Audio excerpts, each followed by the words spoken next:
Hunyo 5 at Biyernes ang araw na ito. Nag-uulan man ang gabi pero maganda naman yung naging sikat ng araw kinabukasan. Paglabas ko, nakita ko ang ganda ng panahon kaya salamat sa Diyos sa panibagong araw. At habang tulog yung mag-ina ko, bumaba na muna ako para magtingin kung anong pwede kong gawin. Kaya lang, wala akong nakitang pwedeng gawin kaya naisip ko na lang munang mag-almusal. At kaya eto, gagawa muna ako ng Spanish latte. Wala naman kasi talaga kaming coffee maker kaya gagawin ko na lang ito ng DIY. Gusto ko rin naman talagang pag-aralan yung mga ganitong bagay dahil gusto ko kasing magkaroon ng sarili kong coffee shop balang araw. Anong malay natin? Baka ipagkaloob. At syempre, ang unang customer ko sa ngayon, walang iba kundi ang sarili ko. At ang pangalawa, itong si Kiromi. At naging masarap naman sa panlasa ko. At nang naubos ko ang isang baso, naisipan ko na munang lumabas. Kaya lang, kumukulimlim na naman at saka merong kaunting ambon.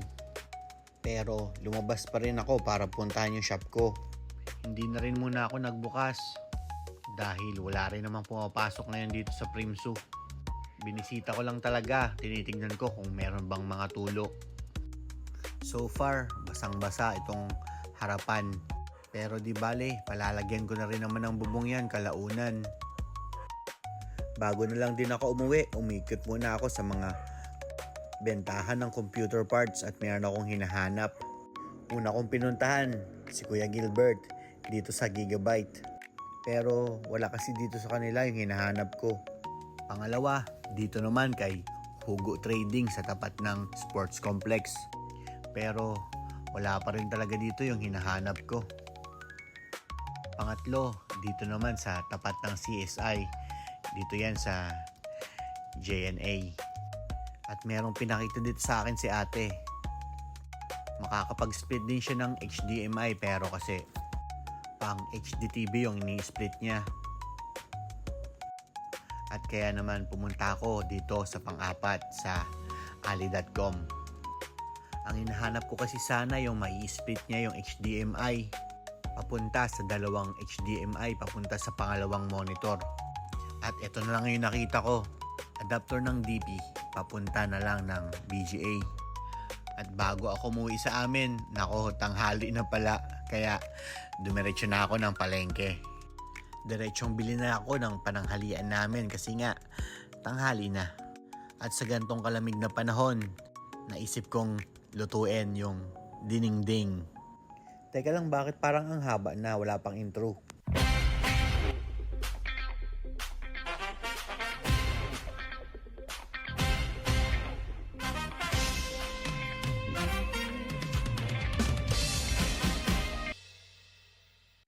Pag-uwi ko sa amin, nako, gising na pala yung anak ko kaya ang sabi niya, mag-help na lang daw siya sa akin. Ako na muna ang tayang magluto ngayon dahil napuyat si Rhea sa kanyang online work. Dahil gusto ko rin paggising niya, nakahain na yung pagkaing may pagmamahal. Alright, tama na nga muna yan, magluto ka na muna. At syempre yung paborito kong kasamang magluto, si Sebi. Kapag may oras, palagi ko siyang sinasama na magluto. Para kung natuto na siya, kami naman ni mami niya yung ipagluluto niya.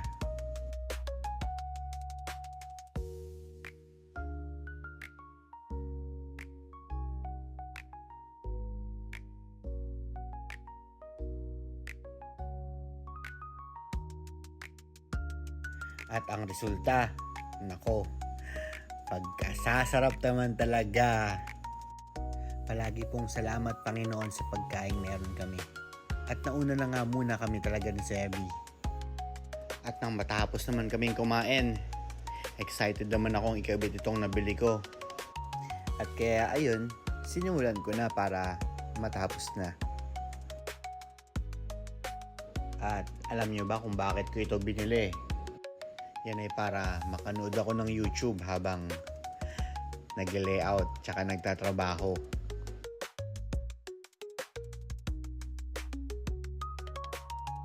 At isang bagay din pala yung makakapag-check na ako ng Facebook habang nakakapaglaro din ako.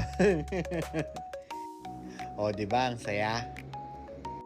At nung bandang hapon naman, dalawa naman kami ni Sebi ang lumabas. At nakita nyo naman kung gaano ka-excited yung bata kung hindi niya naman alam kung saan pupunta.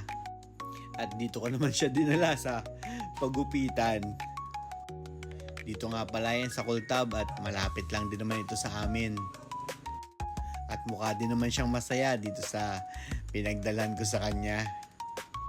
At kailangan na rin kasi talaga niya magpagupit dahil nalalapit na yung kanyang pagpasok sa school. At alam nyo ba, nakakatuwa itong barbershop at nakita ko pa yung sticker namin doon. Ayan oh, dalawa pa nga oh. At ang kagandahan din dito, pwede kang maglaro ng billiard habang naghihintay ka. Isa pa, mababait din naman talaga yung mga naggugupit nila dito. Mabuti na lang din, hindi rin naman talaga kalikutan si Sebi kapag ginugupitan siya. So, eto na yung itsura niya, 'di ba? Ang pogi niya. Sana pati yung daddy niya. So, yun lang muna sa ngayon. Good night.